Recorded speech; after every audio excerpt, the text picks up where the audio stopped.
Bonsoir. Bonsoir à tous. Je suis très heureuse de vous voir si nombreux ce soir et d'autant plus heureuse que c'est pour accueillir et écouter Lita Basset. Bonsoir Lita. Merci d'être ici avec nous ce soir. Alors je suis un peu émue parce que je vais vous livrer une confidence. Lita Basset est le premier auteur que j'ai interviewé dans ma carrière d'animatrice de rendez-vous et de rencontres. Il y a fort longtemps, en 2010 je crois, c'était pour Aimer sans dévorer. Ça reste un grand souvenir, parce que c'était une grande soirée, donc ce n'était pas tout à fait la même configuration, il y avait beaucoup plus de monde. Mais voilà, j'ai pris un peu plus de bouteilles et ce soir je me sens un peu plus à l'aise et je suis très heureuse de vous retrouver ce soir pour parler de faire face à la perversion. Alors encore un tout petit insert. Vous savez combien Lita Basset est pour nous très importante. C'est un auteur que nous aimons beaucoup et dont nous suivons les travaux depuis de nombreuses années. Et puis je ne peux pas m'empêcher de rappeler aussi que vous avez été distingué parmi les 100 livres et donc les 100 auteurs de notre centenaire pour ce livre admirable, Le désir de tourner la page, qui s'intitulait Au démarrage, Au-delà du pardon, publié chez Albin Michel. Voilà, donc vous avez continué à poursuivre votre quête et celle-ci vous amène en tous les cas et nous amène nous-mêmes parce que ça commence comme ça, c'est vraiment le grand choc de cette lecture aussi. Eh bien, vous parlez de la perversion, faire face à la perversion qui vient de sortir chez Albin Michel et donc nous découvrons que, première question, ou peut-être pas forcément une question, mais en tout cas première constatation, c'est que la perversion, bien sûr, on a plus l'habitude d'entendre que nous en souffrons. Mais en fait, vous nous dites aussi que nous sommes nous-mêmes porteurs de perversion en nous. Oui, que nous sommes en fait tous concernés d'une certaine manière. Est-ce que ça va comme ça, le micro ? Très bien. Oui. Oui, et puis je parlais un petit peu de ce qu'on pourrait appeler la perversion ordinaire. Oui. C'est-à-dire que bon, ça nous fait préciser qu'est-ce que c'est finalement la perversion. Et on dirait que le noyau de la perversion, c'est vraiment empêcher l'autre en face d'avoir son propre point de vue, d'être lui-même. Nous ont refusé l'altérité, refusé la différence, l'altérité. Et donc, dans ce sens, même si on prétend aimer quelqu'un, c'est pas si facile d'être dans un amour non perverti. C'est-à-dire qu'il ne soit pas du tout perverti par la moindre manipulation, le moindre besoin d'emprise. Et c'est quand même, perversion ordinaire veut dire que tous les jours, nous avons, nous les humains, assez tendance à faire pression sur l'autre, à l'amener à ce qu'on aimerait bien qu'il fasse. Enfin, ça commence sur les enfants, mais on le fait aussi avec les adultes. Donc Jésus ne cesse de dire de nous rendre vigilants par rapport à ça. Parce qu'il y a vraiment une façon d'aimer l'autre qui n'est pas forcément 100% respectueuse.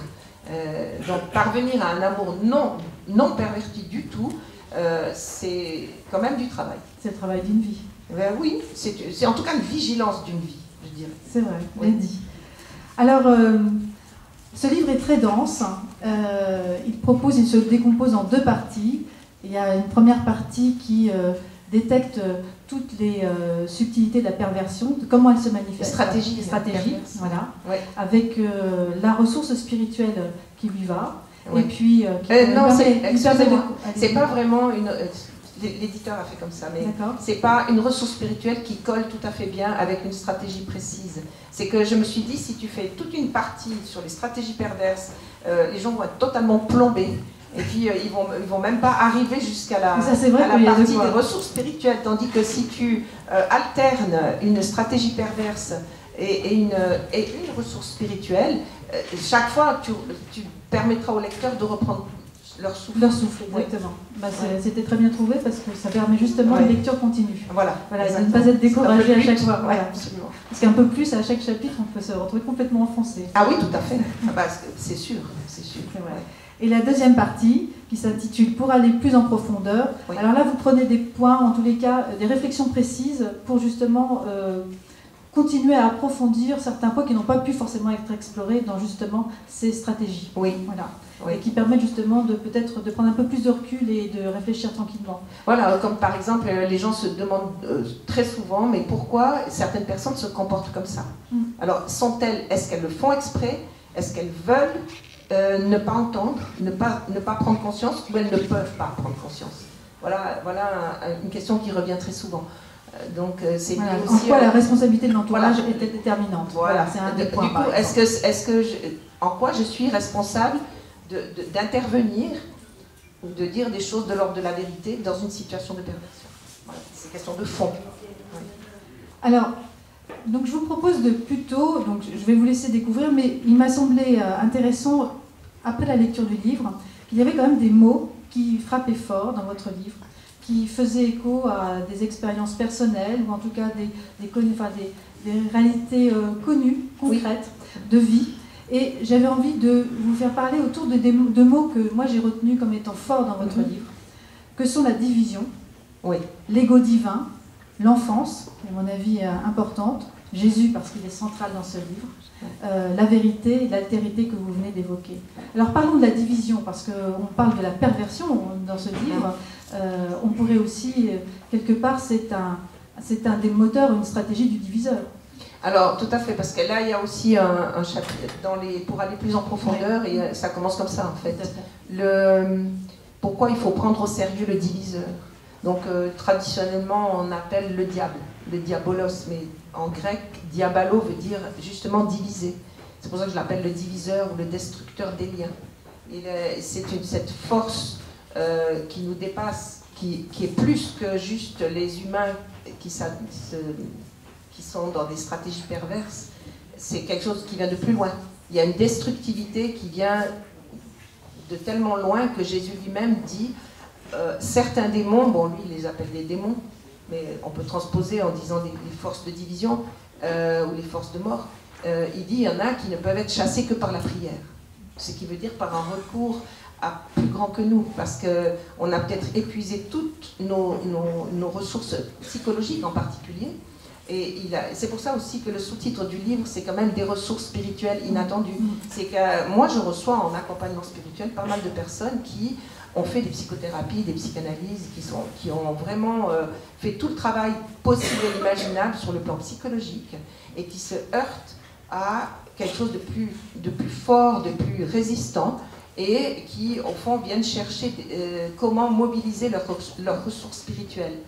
Alors, parce que ce travail de division, vous voulez parler de l'enfance aussi, hein. Très souvent, par exemple, une personne qui a grandi dans un contexte de perversion, porte en elle des germes de division terribles depuis la petite enfance.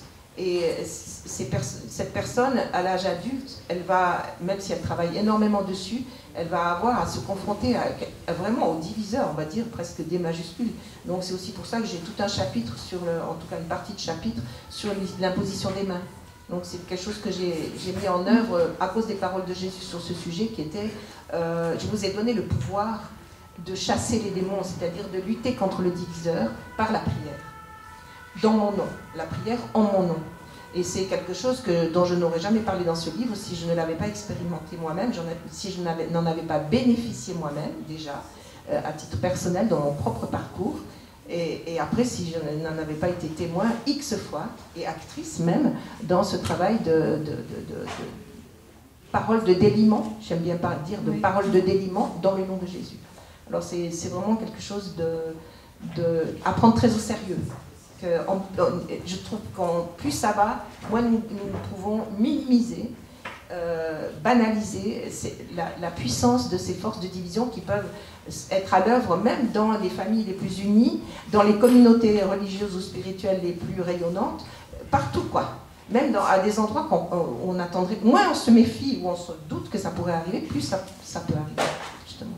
Et là, Jésus ne cesse de nous mettre en garde là-dessus. Prenez garde.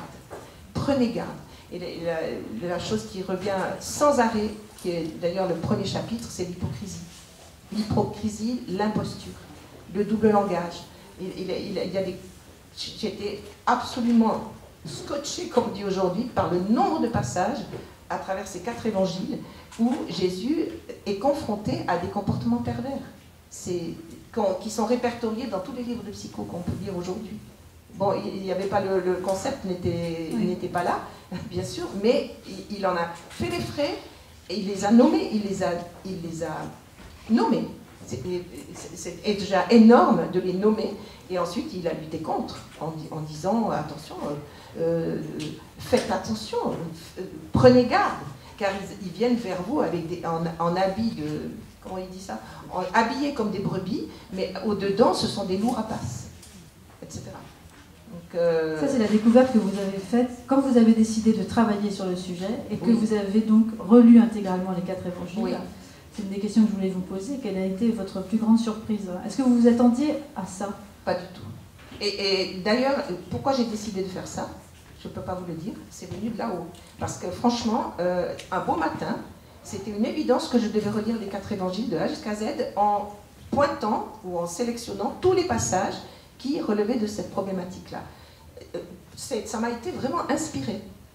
Et j'ai été abasourdie du nombre de passages où il en était question, en fait. Et c'est là où vous écrivez, c'est la première phase de votre livre, hein, même de l'avant-propos, « Dans quoi t'es-tu embarqué ?» Oui, dans quoi je me suis embarquée. Et j'ai failli ne pas l'écrire, hein, ce livre. Parce que j'avais fait beaucoup de lectures sur le sujet. Je fais toujours ça, je me documente sur le sujet. Et puis, j'avais passé en revue donc, ces 4 évangiles en sélectionnant tous ces passages. Puis je me suis dit, non mais dans quoi tu t'es embarqué, en effet? Et j'ai laissé passer tout un été. Et pendant cet été-là, je débranche en général. Je ne pense plus à ce que je fais dans l'année. Et en me disant, bah, si tu ne dois pas le faire, tu ne le feras pas. Et l'automne est arrivé, et là, ça a été vraiment une évidence que je vais me mettre à ma table de travail et écrire sur le sujet. Donc, voilà. Le sujet a été, de ce que vous dites dans le livre, le sujet, vous êtes beaucoup documenté, beaucoup de sources, notamment en psychanalyse, mais vous étiez quasiment la seule, à part le père Pascal Dide, qui avait écrit sur ce sujet-là, d'un point de vue spirituel, mais vous étiez finalement totalement novice, hein, sur un terrain très complètement vierge. Sur ce terrain spirituel et biblique, chrétien. Enfin, quand je dis chrétien, c'est toujours beaucoup plus large que juste la tradition chrétienne, parce qu'il y a tellement d'éléments universels dans ces paroles, dans ces textes. Mais franchement, sur les 80 titres, je ne veux pas dire que je les ai absolument pas lus les 80, mais il y a plus de 80 titres en langue française, semble-t-il, aujourd'hui, consacrés à ce thème. Et sur ces 80, il n'y en a vraiment pas avec une approche spirituelle, à part Pascal Hide, c'est tout. Et donc voilà, c'était un défi. Alors ce livre est aussi le fruit d'expérience personnelle pour vous, et puis aussi donc de votre expérience, j'allais dire professionnelle, mais surtout spirituelle, comme accompagnatrice. Oui. Qu'est-ce qui vous a décidé finalement peut-être il y a eu un déclic supplémentaire ou un déclic qui s'est fait en plus de ce que vous avez ressenti de là-haut? Décider à prendre ce sujet. Oui, ce sujet.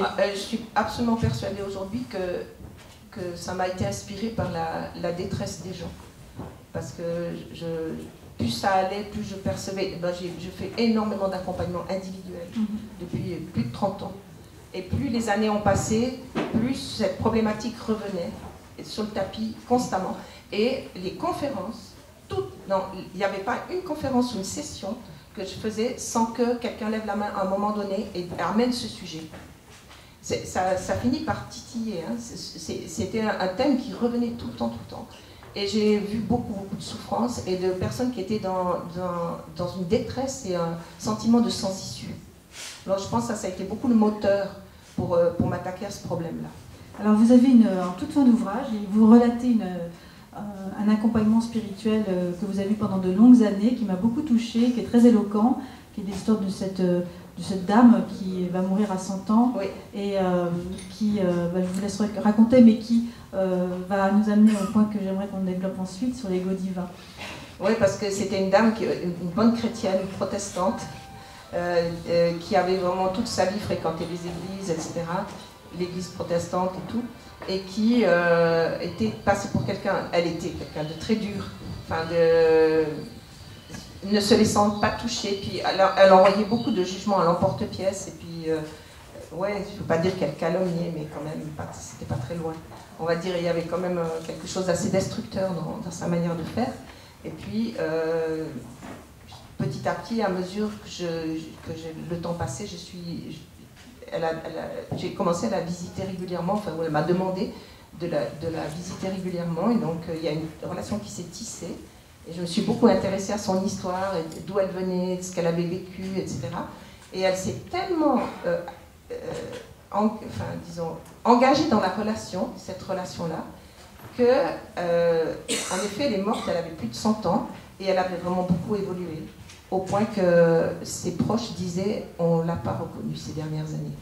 Ces derniers temps, on ne l'a pas reconnue, parce qu'elle avait tellement profondément changé. Donc elle avait accédé en quelque sorte à quelque chose en elle. Voilà, que vous développez beaucoup. Hein. Que je développe beaucoup, qui est l'ego divin. Très intéressant. Et que ouais. Vous voulez que j'en parle un peu? Oui, c'est important, je trouve. On dit perversion narcissique, parce que narcisse, enfin, disons, on commence tous notre vie avec, on a besoin d'être constitué dans notre ego narcissique, c'est normal. Donc c'est l'âge des tout petits où on doit être valorisé, respecté, disons, encouragé, soutenu dans qui on est profondément. Puis souvent on n'a pas eu ça. On a justement été dévalorisé et pas respecté, etc. Donc on va chercher dans notre vie adulte à recevoir des gratifications sur le plan narcissique parce qu'on ne les a pas eues quand on était petit. C'est des grandes blessures, ça. Et alors, ce qui aide beaucoup à justement pouvoir accueillir ce moi blessé, ce narcissisme blessé, et pouvoir aller plus loin, c'est de prendre conscience progressivement que nous avons tous un ego divin. C'est ce que Jésus disait quand il disait « moi je suis ». Là, je voudrais donner un exemple parce que c'est un exemple qui me fascine énormément. C'est au moment pendant le procès. Pendant son procès, Jésus est harcelé puisqu'on est dans ses stratégies perverses. Donc, il a fait les frais de ses stratégies perverses pendant tout le temps de sa parole publique. Et puis, quand arrive le moment du procès, il est bombardé de questions par le grand prêtre, la foule, les témoins qui disent des choses contradictoires. Mais et qui tu es, et qu'est-ce que tu voulais, et qu'est-ce que tu as fait, et comment, et qui tu es, es-tu le roi, es-tu le Messie, es-tu le Fils de Dieu? Et puis, il est bombardé de questions. Et dans l'évangile de Marc, il dit rien. Et c'est le grand silence. Et au bout d'un moment, il dit « moi je suis ». Et c'est tout. Et ça veut dire, c'est ce que j'appelle l'ego divin. C'est-à-dire, c'est bien un moi, mais c'est un moi, ce moi indestructible qui est en chacun et chacune de nous et qu'on peut s'approprier nous-mêmes, enfin pas s'approprier, découvrir, sur lequel on peut s'appuyer, car ce moi-là, il est indestructible. Et que même si on a subi beaucoup de comportements pervers, et notamment dans notre enfance, qui nous ont plombés, qui nous ont profondément dévalorisés, etc., j'ai demandé plusieurs fois à des personnes que j'accompagnais, qu'est-ce qui a fait que vous avez tenu le coup en étant aussi maltraités et en étant tellement victimes de perversion dans votre jeunesse, votre enfance. Et beaucoup de personnes m'ont répondu, parce que je sentais en moi quelque chose d'indestructible. Et bien c'est ce ego divin. Donc c'est bien ego parce que c'est bien moi, mais il est d'origine divine. C'est-à-dire, j'ai pas besoin de le défendre, cet ego-là, et d'écraser les autres pour dire c'est moi le meilleur, moi. C'est juste le contraire. Je peux m'appuyer, c'est comme un socle en moi, au plus profond de moi, sur lequel je peux m'appuyer parce que lui, il est indestructible. Jésus dit à un moment donné, il vient le le chef de ce monde, le monde de confusion dans lequel nous vivons, de perversion, etc. Il vient, le chef de ce monde, mais en moi, il n'a rien. En moi, donc il parle de son ego divin. En moi, il n'a rien, ni prise, ni emprise. C'est des paroles extraordinaires, parce que là, même en plein cœur de déchaînement de perversion, on peut s'appuyer sur ça. Et dans l'accompagnement spirituel, on le fait, vraiment. D'encourager la personne, d'être à ses côtés pour qu'elle puisse s'appuyer sur ce socle indestructible en elle. Alors ça, c'est une notion importante parce qu'elle n'est pas évidente pour tout le monde. Cet ego divin, c'est ce que vous dites beaucoup dans le livre, hein, c'est qu'en fait c'est un travail en soi, sur soi, pour essayer de justement faire confiance, en tout cas de découvrir cet ego divin, ouais. Et ensuite pouvoir s'appuyer pour pouvoir remonter à la surface, pour pouvoir contrer la perversion, pour pouvoir ouais. Enfin sortir la tête de l'eau. Alors en même temps, ce sont des ressources spirituelles qui sont en tout être humain. Il n'y a pas besoin d'être un chrétien déclaré ou même un croyant déclaré d'une religion particulière. Il y a dans tout être humain cette dimension spirituelle, elle est là dans tout être humain. Donc la question c'est, est-ce que je veux me connecter en moi au plus profond? Jésus dit que c'est au-dedans de nous. Donc ça veut dire descendre dans notre intériorité. la plus intime, là où aucune personne perverse ne peut venir détruire et intruser ou faire quoi que ce soit. Il faut descendre là-dedans. Et ça, c'est à la portée de tout être humain. Mais ça veut dire qu'en effet, on décide de le faire. On décide d'aller dans cette intériorité-là. Et ça veut dire la méditation. Je n'ai pas arrêté mon portable. Vous pouvez l'arrêter. Désolée. Oui, il va s'arrêter tout seul. Oui. Fermez vos oreilles à ça. Désolée, je n'ai pas pensé à l'arrêter. Et donc, qu'est-ce que je disais? La méditation, le silence, le retrait. Parce que ça, c'est aussi une des pistes, des ressources spirituelles, le retrait. Je disais tout à l'heure, quand Jésus, pendant le procès, quand Jésus était harcelé, il a pratiqué une forme de retrait qui est pas seulement il a pratiqué le retrait géographique pendant bien des fois, mais là c'était le retrait à l'intérieur de soi. Et ça c'est extraordinaire comme ressource, c'est que je me soustrais au discours mensonger ambiant, au discours destructeur, pervers, ambiant. Je me soustrais à ça.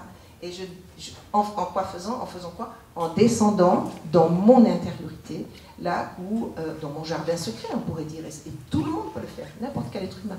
Il y a une devise, je crois que c'est les cisterciens qui disent ça, cette devise, c'est « Garde le silence te gardera ». Donc c'est vraiment ça.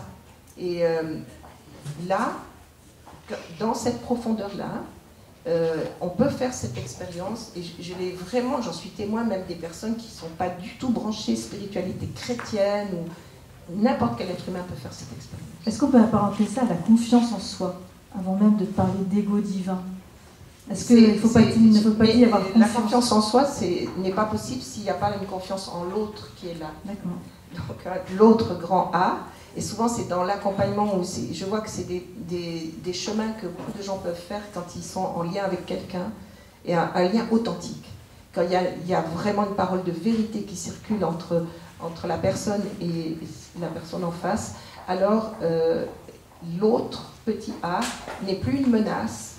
L'autre, petit a, n'est plus quelqu'un dont il faut se méfier parce qu'il va m'entourlouper, me manipuler, etc. L'autre devient quelqu'un de crédible.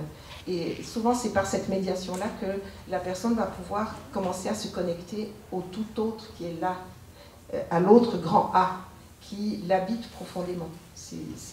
Donc cette confiance en elle va pouvoir grandir dans la mesure où elle aura intégré, métabolisé la confiance en un autre petit a, grand A, qui l'habite profondément. Mais comment faire? Parce qu'il y a tout un processus, et notamment vous utilisez beaucoup l'exemple de la famille, vous allez me rappeler le nom de Védrine. Oui. C'est très intéressant, effectivement. Oui. Donc c'est toute une famille qui a été donc sous emprise pendant plusieurs mois ou années même. Oui. Et puis vous parlez donc de l'une d'entre elles, de ces personnes de sa vie. Christine de Védrine. Voilà, Védrine, qui un jour a dit stop parce que tout d'un coup il y a eu ce mode de réveil que vous appelez comme tel, oui, se réveiller, qui est une des ressources spirituelles. Mais encore faut-il qu'elle puisse arriver. Oui. C'est-à-dire de faire confiance à soi finalement. Alors elle, ça a duré 11 ans, cette emprise, et elle a dit, à un moment donné, c'est allé tellement trop loin, puisque ça a été jusqu'à l'accuser, elle, d'adultère, d'inceste, de je sais pas quoi. Enfin, ça a dépassé l'entendement, mais ça a dépassé déjà l'entendement. Mais là, ça a été juste la goutte d'eau qui a fait déborder le vase. Donc, à un moment donné, elle s'est réveillée. Et elle a pris conscience que ça faisait des années qu'elle avait mis de côté tous les avertissements qu'elle recevait. Il y avait plein de choses qu'elle avait notées, qui n'étaient pas normales, qui étaient vraiment de l'ordre de la perversion, puis elle le minimisait, elle le mettait de côté. Et elle disait toujours, ça va s'arranger. C'est ce que toutes les victimes de perversion disent, c'est qu'on reste dans ces situations-là en se disant, ça va s'arranger. C'est comme une mise en sommeil, en fait. C'est ça, et les disciples même, c'est ça qui m'a fascinée, c'est que les disciples même étaient dans le même déni de la réalité. Jésus leur a dit 3 fois, au minimum 3 fois, que ça allait se passer, qu'il allait être arrêté, qu'il allait être trahi par l'un d'entre eux, qu'il allait être mis à mort, et qu'il se lèverait le 3e jour. Mais enfin, il avait dit tout ça.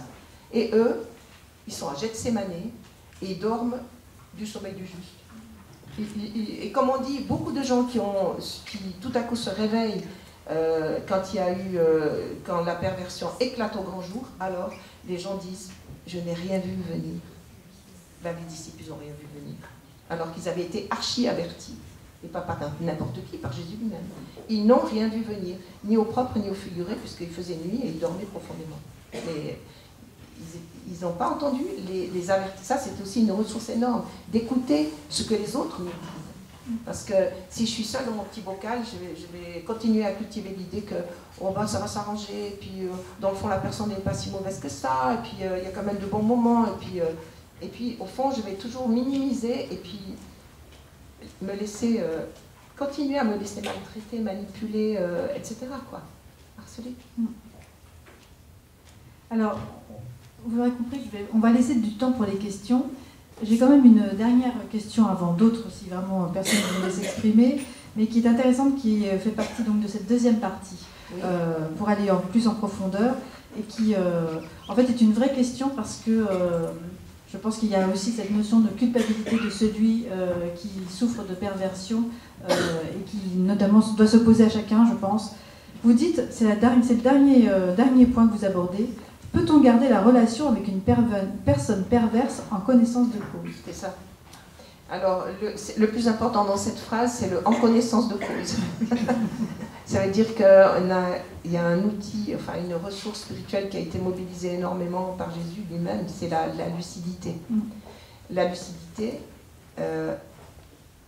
dans lucidité, il y a lux, la lumière, c'est-à-dire bien mettre en lumière comment se comporte la personne.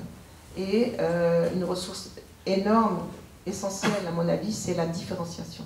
Donc c'est impossible de garder la relation avec quelqu'un qui est vraiment franchement dans la perversion, plutôt plus que pas assez, enfin, qui est vraiment, bon on n'a pas parlé de ça, mais des personnes structurées par la perversion, il n'y en a que 2 à 4% dans la population. Qu'est-ce que ça veut dire être structuré par la perversion narcissique? Ça veut dire être incapable ou ne pas jamais se remettre en question. C'est ça le critère qui revient dans toute la littérature sur ce sujet, ne jamais se remettre en question. Là, on peut dire qu'on risque d'être en face de quelqu'un qui est vraiment structuré par la perversion narcissique. Mais ça laisse quand même, si c'est 2 à 4%, ça laisse beaucoup de marge. Et donc, c'est aussi quelque chose qui me dynamise, moi, il me donne beaucoup de courage chaque jour, c'est que, c'est ma petite phrase fétiche, l'Esprit Saint, ou on va dire le souffle saint, le souffle de vérité. Hein. Pour Jésus, c'est un souffle de vérité. Hein. Ce souffle de vérité, il fait ce qu'il veut, quand il veut et comme il veut. Et donc, si une personne... je ne peux pas, moi, décider que cette personne qui est franchement pas mal perverse dans ses comportements, je ne peux pas décider que jamais au monde, ça ne bougera. Donc, je peux tout à fait décider de garder la relation avec cette personne. Mais moyennant que je sois dans une grande différenciation. C'est-à-dire que c'est tout ce travail que Jésus symbolise avec l'histoire du passage de l'épée. C'est-à-dire, je ne suis pas venu sur la terre pour apporter la paix, mais pour apporter l'épée. Et c'est cette phrase qui dit je suis venu séparer ou différencier le fils du père, la fille de la mère, la belle-fille de la belle-mère, etc., etc. On peut continuer. Hein. Et ce travail de différenciation-là, quand je le laisse se faire en moi, que je consens, que j'accepte de me laisser différencier de ce proche qui m'a vraiment trop souvent aplati, manipulé, etc., détruite, quand j'accepte ce travail, que ça se fasse, et que je peux tout à fait accéder à ma différence, mon altérité, et me sentir tout à fait en sécurité. Parce que l'épée, je dis ça, l'épée du Christ est passée. Et que donc là, je peux décider, en connaissance de cause, de garder la relation avec cette personne. Je pense à une amie très chère qui, alors lui, elle, je crains fort que son mari soit vraiment dans les 2 à 4%. Je ne peux pas le dire parce que je ne suis pas Dieu, mais quand même, tout ce que j'ai pu voir et entendre pendant toutes ces 10 années, c'est vraiment ça. Et elle fait un travail fantastique de différenciation. Et elle a décidé, c'est une décision qu'elle a reprise régulièrement, parce qu'on a aussi le pouvoir d'arrêter. Même Jésus le dit. J'ai le pouvoir de le faire et j'ai le pouvoir de le retirer, d'arrêter. C'est dans l'évangile de Jean. Et bien cette amie, elle a décidé, et elle revient, et elle a décidé à plusieurs reprises de garder la relation, mais en connaissance de cause. C'est-à-dire, elle n'attend pas qu'il change, tout en sachant qu'elle est très croyante, tout en sachant que le souffle de vérité, le souffle d'amour, l'Esprit Saint fait ce qu'il veut quand il veut et comme il veut, bien sûr, mais elle ne s'attend pas à ce qu'il change. Donc il y a un deuil énorme, et elle le fait au nom de l'agapé, on va dire, l'amour inconditionnel qui la traverse et qui la nourrit, d'abord elle. Donc voilà, en connaissance de cause, ça veut dire qu'elle ne va pas se remettre dans une dépendance affective ou même presque spirituelle vis-à-vis de son conjoint. Et donc cette liberté intérieure lui permet de garder la relation. C'est à vérifier. Alors, on me dit souvent, mais comment on peut savoir si on est vraiment différencié? Alors, je propose 3 critères. Est-ce que j'en ai encore peur de cette personne? Non, je n'en ai plus peur. Est-ce que je suis encore dans la confusion? Est-ce que cette personne me plonge encore dans la confusion? Non, je ne me plonge plus du tout dans la confusion. Je sais qui je suis, je m'appuie sur mon ego divin, sur mon origine divine. On n'a pas parlé d'origine divine, mais il y a beaucoup de ça aussi. La peur, la confusion et... c'est quoi la troisième? La colère. La troisième, c'est la colère. Est-ce que j'ai encore de la colère contre ce conjoint ou cette personne avec qui j'ai décidé de garder la relation? Non, je n'en ai plus. Je suis au-delà. J'en ai eu beaucoup, mais je suis au-delà. Alors, si je peux répondre ça, sur ces 3 points, eh bien, on peut dire que j'ai de fortes chances d'être vraiment différenciée de cette personne. Est-ce que ça arrive souvent? Oh, c'est rare. Je crois que c'est rare. Oui. Mais, encore une fois, on ne sait pas. Dans les chaumières, qu'est-ce qui se passe dans les chaumières? Qu'est-ce qui se passe dans la population? On ne sait pas. C'est peut-être plus fréquent qu'on ne croit. Je ne sais pas. Disons que ce que je vois autour de moi, je vois beaucoup plus de gens qui suivent les conseils récurrents qui sont dans les livres, dans cette littérature, c'est partez en courant et le plus loin possible. Je vois beaucoup ça. Et c'est aussi pour ça que j'ai voulu écrire ce livre, parce que je ne trouve pas que c'est une solution de partir en courant. Il y a bien des cas où c'est nécessaire, mais ce n'est pas toujours le cas. Et c'est très dommage de partir en courant le plus loin possible sans avoir d'abord découvert et mis en œuvre, mobilisé nos ressources spirituelles. Parce que là, on a un potentiel énorme. Parce qu'on peut grandir. Cette amie dont je vous parlais, elle grandit énormément à travers ça. Énormément. Et d'un point de vue, quand on est chrétien, ça me semble être un peu aussi évident de pouvoir travailler sur ça, de ne pas s'arrêter à l'obstacle qui est le fait de subir et de rester victime, et même malgré le travail entamé. Absolument. Mais pour toute réalité humaine, je peux me dire, mais si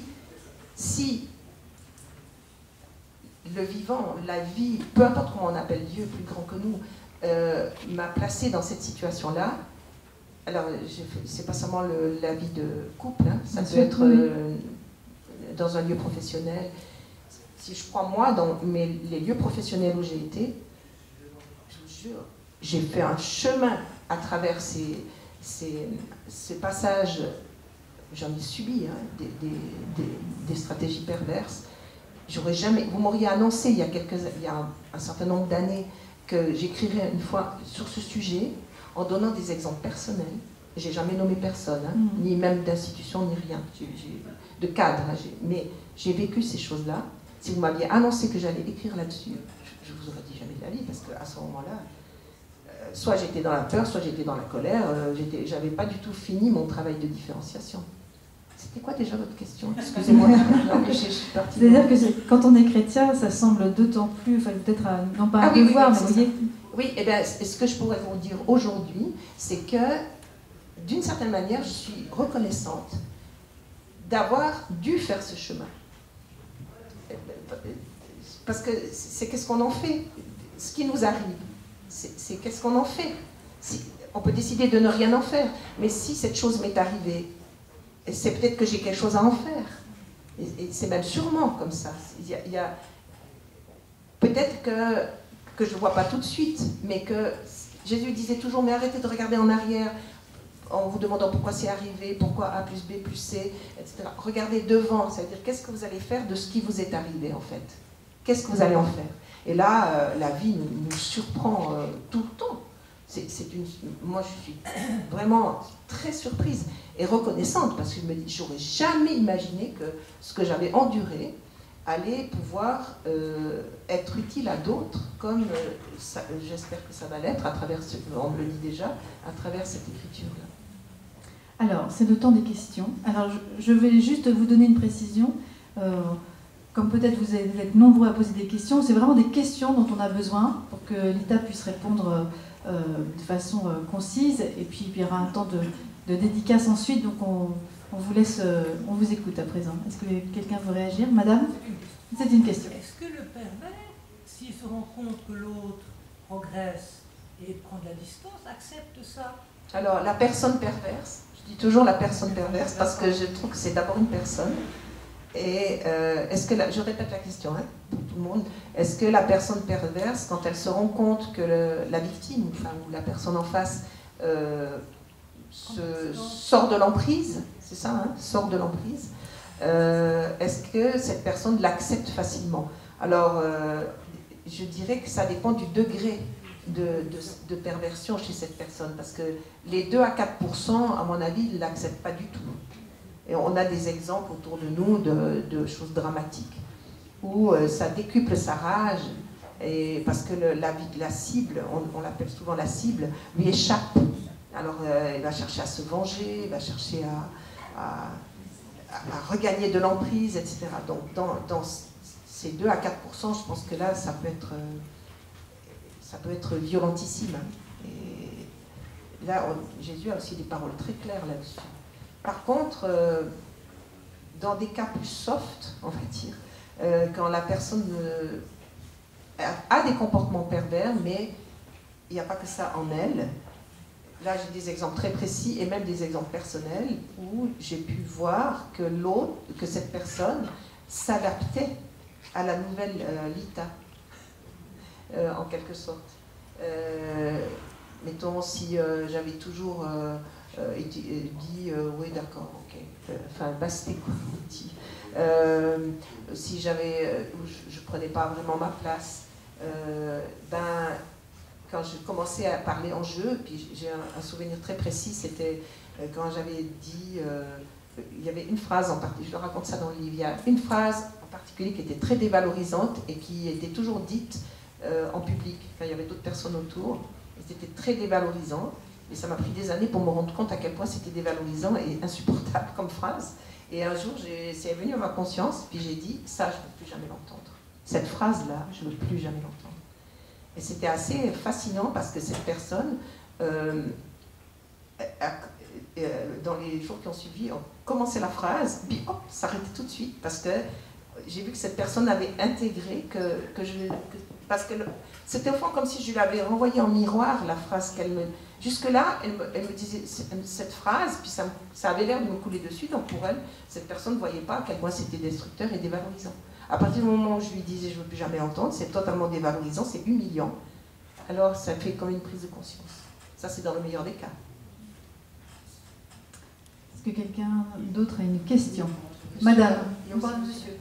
J'avais une question sur le contexte de l'écriture. Comme vous êtes rapproché de la vérité, est-ce que vous avez été attaqué vous-même lors de la rédaction de ce livre? Oui, absolument. Est-ce que vous avez été attaqué vous-même lors de la rédaction de ce livre? Complètement. Absolument. Il y a eu des moments où ça a été très clair, alors que c'était de cet ordre-là. Et actuellement, je suis beaucoup. Parce que la parole devient publique. C'est pas seulement l'écriture, mais j'ai la télé avant-hier, j'ai la radio plusieurs fois, j'ai la radio encore demain, j'ai des journaux. Sur le plan promotion, il y a beaucoup de paroles publiques actuellement. Et ouais, je dirais ça. C'est aussi une concrétisation de ces forces de division. C'est très très clair, là. Ouais. Et même Jésus disait que c'était un indice qu'on était dans un chemin de vérité, quand on avait les bâtons dans les roues, comme ça. J'ai failli ne pas venir là. Parce que, comme par hasard, vous allez me dire, c'est pas A plus B plus C, hein, c'est pas une démonstration, mais dans les bâtons, dans les roues, j'ai des trains suisses qui sont en général au top. Par rapport à la SNCF, c'est pas difficile, mais ils ont une réputation extraordinaire. J'ai failli, c'était incroyable. C'était incroyable, le concours de circonstances où j'ai failli ne pas attraper ce TGV. Et sur le plan physique aussi, corporel, on sent très bien que les forces de division, elles sont là. Et Jésus disait toujours, c'est l'indice, au contraire, que ça travaille du côté de la vérité. Madame. Oui. Alors moi, moi, s'il s'agit d'une personne, c'est pas dans l'intimité, c'est quelqu'un que je vois régulièrement, une fois par semaine dans le cadre du travail, qui présentait tous ces symptômes hyper gentils. Et j'ai mis à peu près presque 3 ans avant de me rendre compte qu'il m'avait volé les clés, qu'il est rentré chez moi, que la voiture, il me l'a sabotée, que je croyais que c'était la voiture Renault, que je m'adressais à Renault pendant 3 ans. Et il entendait tout ça, je dis j'ai perdu, je ne sais pas comment je peux faire ça, j'ai perdu. J'ai fini par comprendre, et à ce moment-là, j'ai découvert ce qu'il était, et je m'excuse d'être un peu long, mais... Est-ce que vous avez une question? La question. Donc, quand j'ai compris que c'était un pervers... Enfin, que c'est un comportement pervers. Tout à fait. Donc, moi, j'ai tout de suite voulu rompre. J'ai tout de suite compris que c'était un malade, j'ai voulu rompre. Je lui ai envoyé un mail en lui disant, voilà, ça fait ceci, cela, depuis 3 ans. Et la réponse, c'est la négation la plus... Alors, le déni après 3 ans de comportement pervers, tout à coup, donc c'était le déni absolu. Quelle est votre question, alors? Mais la question, c'est ça, est-ce que pour moi, ça me paraissait évident que je rompais la relation définitivement, parce que, comme vous avez dit, je n'avais pas de colère, je n'ai pas peur, j'en sais rien, mais j'ai décidé de ne pas avoir peur. Et avec l'idée que c'était plus possible dans ce cadre-là, pour cette personne aussi, de continuer. Alors, est-ce que le fait du déni, est-ce que si j'avais décidé de poursuivre la relation, est-ce que vous pensez qu'une personne... Alors, la question c'est, est-ce que dans votre mail où vous lui avez dit, voilà ce que tu me fais depuis 3 ans, est-ce que vous avez annoncé, je ne veux plus de relation avec toi? Oui, je lui ai mis... Alors là, c'est sûr que c'était pas tellement le mail. Pour moi, c'est terminé. Ah bah oui, ben là, il allait pas dire expliquons-nous, essayons de parler. Il a répondu à Non, mais il ne pouvait pas. Il ne pouvait être que dans le déni. Puisque vous disiez, je ne veux pas de relation. Donc forcément, lui, ça l'a renforcé dans son comportement de déni. Vous ne pouvez pas savoir comment ça se serait passé si vous lui aviez dit, monsieur ou cher collègue, ça fait 3 ans que j'ai mis 3 ans pour me rendre compte de vos comportements. Voilà. Maintenant, je ne veux plus de ces comportements. Est-ce que on peut en parler? Vous ne pouvez pas savoir comment ça aurait... Il n'aurait pas forcément été dans le déni absolu. Si j'avais été... Non, j'en sais rien en fait. Je dis, on ne peut pas le savoir. Mais il m'a quand même demandé, il faut qu'on se rencontre, il faut qu'on s'explique, je souffre, je viendrai... Voilà. Et bien, si vous n'aviez pas dit, a priori, je ne veux plus de relation, peut-être qu'il y aurait eu... il se rendait compte qu'il souffrait. Moi, j'ai reçu, dans mes mails, je reçois actuellement des gens qui m'écrivent. À la lecture de ce livre, je me rends compte de comportements que j'ai subis moi-même, mais je me rends compte de mes comportements destructeurs. Ça me touche beaucoup. Je me dis, et c'est ce qu'on disait au tout début, on est tous concernés. Donc, le potentiel de ce monsieur, je ne suis pas en train de dire qu'automatiquement, ça aurait été ça, mais en posant d'entrée de jeu que vous ne vouliez plus de relation, ça tuait dans l'œuf la possibilité qu'il y ait justement une relation. Non, non, alors ça c'est absolument votre liberté, absolument. Madame. Compte tenu de la prégnance du déni. Oui. Comment arrivez-vous au point de vue spirituel à aider les êtres à entrer dans une démarche de pardon, ou tout au moins de demande de pardon? Voilà. Alors, compte tenu de la prégnance du déni, comment vous pouvez entraîner les personnes qui sont les victimes, que vous accompagnez les victimes? À la fois le déni du côté de ceux qui ont des mécanismes tout à fait. Et comment justement pouvoir les sensibiliser, d'une part une prise de conscience qui débouche spirituellement dans une demande de pardon, qui est aussi libérateur pour eux. Alors, le déni, bon, on a aussi des exemples très concrets avec la manière dont Jésus était confronté à des gens qui étaient constamment dans le déni. Et à un moment donné, Jésus, il y a même un endroit dans l'évangile de Matthieu où il les planta là. C'est traduit comme ça dans la tombe. Ça veut dire que la parole de vérité qu'il disait, qu'il leur reflétait, ben, il la disait tant et plus. À un moment donné, s'ils ne veulent pas l'entendre, ils ne veulent pas l'entendre. Ou ils ne veulent pas l'entendre, j'en sais rien. Mais à un moment donné, ils ne l'entendent pas, et lui, il va plus loin. Il va ailleurs. Voilà. Après, l'autre question, c'était pour la victime.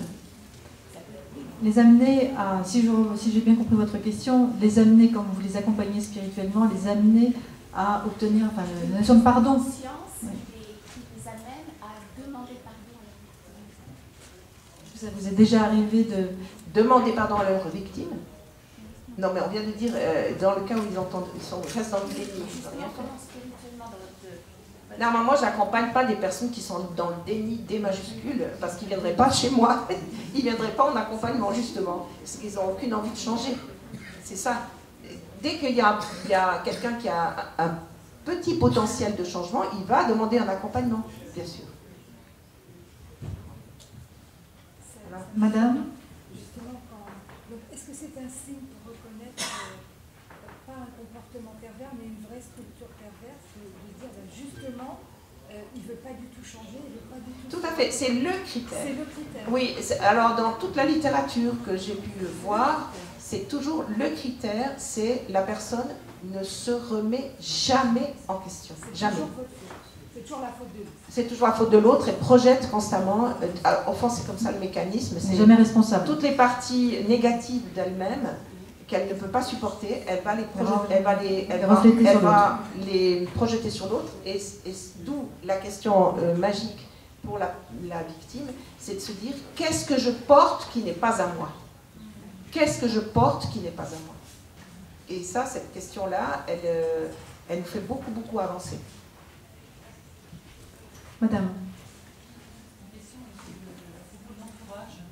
Quel dialogue, en fait, on peut avoir, enfin, qu'est-ce qu'on peut demander à l'entourage, enfin, stimuler à l'entourage qui assiste à une relation perverse face à elle, que ce soit au travail, dans une famille, etc., et qui sont quand même plus ou moins conscients, évidemment, qu'il y a un acharnement, qu'une personne est traitée comme un bouc émissaire. Qu'est-ce qu'on pourrait dire à cet entourage pour quand même qu'ils arrêtent de soutenir quelque part par leur silence cette personne? Alors là, vous posez la question de la responsabilité de l'entourage. Tout à fait. Par rapport à une victime. Voilà. Tout à fait. Alors, là, on a des paroles très très claires aussi dans les évangiles. C'est qui ne dit mot consent. Enfin, c'est pas dans l'évangile, mais c'est tout à fait ça. Qui ne dit mot consent. Et Jésus le dit autrement, il dit qui ne rassemble pas avec moi disperse. Et le moi, là, c'est le moi divin, l'ego divin. Et là, on rejoint la notion de vérité. Ou bien, et d'unité, d'unification. Ou bien, je suis en cohérence avec moi-même, et je suis dans une recherche de vérité avec moi-même, et je ne vais pas tolérer de voir une telle destruction sans intervenir. Et si je n'interviens pas, alors je disperse. Et je divise, enfin, je n'aide pas la personne à s'unifier, à se rassembler. Voilà. Après, parce que c'est encore plus dur, vous voyez, quand on est dans le bouc émissaire face à une situation perverse, de sentir ces personnes autour qui voient, oui, mais je vais vous dire dire... la compassion intérieurement, on ne sait pas, mais qui n'agissent pas, qui sont dans un mutisme. Oui, mais... Ils disent, oui, mais c'est ton ressenti, ton point de vue, ton machin. Oui. Ce que j'ai trouvé le plus utile, dans les accompagnements en particulier, c'est quand la personne me raconte comment elle est traitée, comment on la traite. C'est pas de lui dire, mais c'est un scandale, vous ne devez pas laisser, vous devriez pas vous laisser traiter comme ça, parce que là, je fais pression sur elle. Et finalement, je fais la même chose que la personne perverse si je fais pression sur elle. C'est surtout pas ça. Mais par contre, je n'ai pas besoin de me forcer parce que ça m'est très naturel, ça se voit sur mon visage que je suis consternée. Consternée par ce qu'elle me dit. Et là, elle sent mon empathie, elle sent par mon langage corporel, combien de fois ça m'est arrivé qu'à l'entretien suivant, elle vient et elle dit, quand j'ai vu comment vous réagissiez, je me suis dit, mais c'est pas normal de me laisser traiter comme ça. Et c'est elle qui le trouve. Et ça, on peut toujours le faire quand on est témoin de la destruction d'une personne autour de nous. On peut toujours faire ça. Et puis après, dans les lieux professionnels, je voulais aussi juste ajouter ça, c'est que dans les lieux professionnels, il y a quelquefois, on est souvent face à un système pervers. C'est-à-dire qu'il suffit d'une ou deux personnes avec un comportement pervers et ça pourrit tout le cadre professionnel. Parce que ça va répandre de la calomnie, il va y avoir des clans, des luttes de pouvoir, des influences, il y a ceux qui ont peur qui diront rien, les manipulables qui vont se laisser manipuler. Enfin, c'est comme ça que se constitue le système pervers, que ce soit dans un lieu professionnel ou en politique ou en religion ou partout. Eh bien, vous pouvez vous dire, ah ben moi si j'interviens auprès de la victime, ou de la cible, on dit plutôt la cible,